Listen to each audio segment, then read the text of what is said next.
Today I'm making a blackcurrant and rhubarb jam. This is a delicious jam, very easy to make. First, we are going to wash really well the rhubarb and the blackcurrant. Chop the rhubarb up, measure it into a cup, and add both of them to a large pot.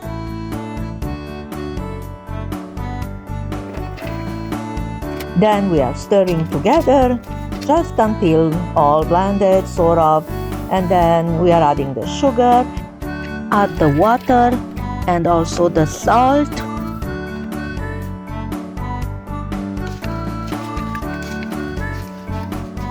And then we are adding some lemon juice and just mix it all together, stir it with a wooden spoon, and then cover it and leave it overnight for the fruit to macerate.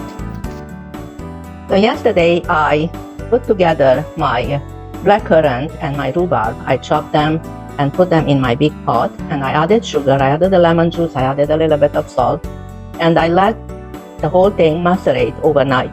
So today is next day, and I'm going to continue with making the jam today and canning it.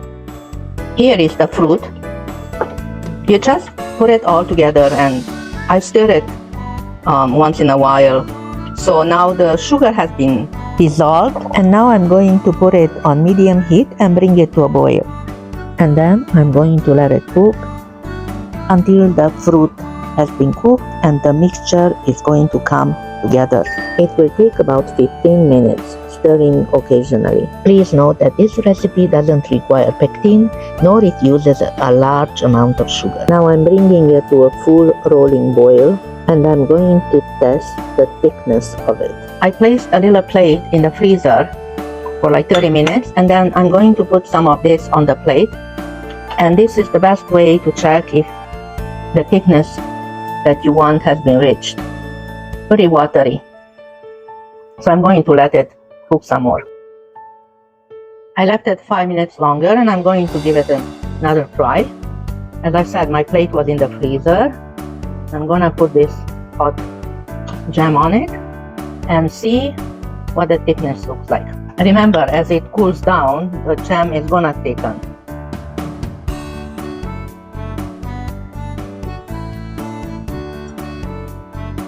So I think I am happy with the thickness. If you would like a thicker jam, just cook it a little longer. Just remember that as it cools, it will thicken. I sterilized my jars and my seal lids, and now I'm going to put the jam into the jars. I let it sit for 5 minutes after cooking was done. Have to be careful. I like to work with 2 at once.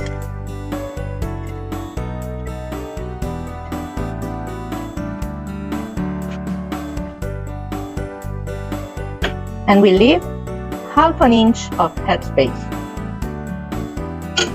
And make sure you wipe the rim so it doesn't stick. And then put the seal on and tighten the ring just finger tight. That's it. So I'm going to do the rest of them. 2 more done. So once all of them are going to be done, then I'm going to cover them with a blanket and set them aside until they are completely cooled. So that will be until tomorrow. So here are my cans. I did 6 2-cup ones, 6 half-a-liter cans for a double portion of this jam. So I covered them with a blankie, and they are gonna be here until tomorrow. While they are cooling, you are going to hear some pop. That's normal. It's the lid making a seal, so that's completely normal. That's it, done. So the double recipe made 6 500 ml jars. Now all is left to do is add some labels with the date, the month, and the year, so we know when the jams were made. This is perfect during the winter time, and also it's a lovely gift. Blackcurrant and rhubarb jam. Who wouldn't like a jar of that? I hope you enjoyed my recipe. And if you did, please remember to hit the thumbs up button and subscribe to my channel. Thanks for watching.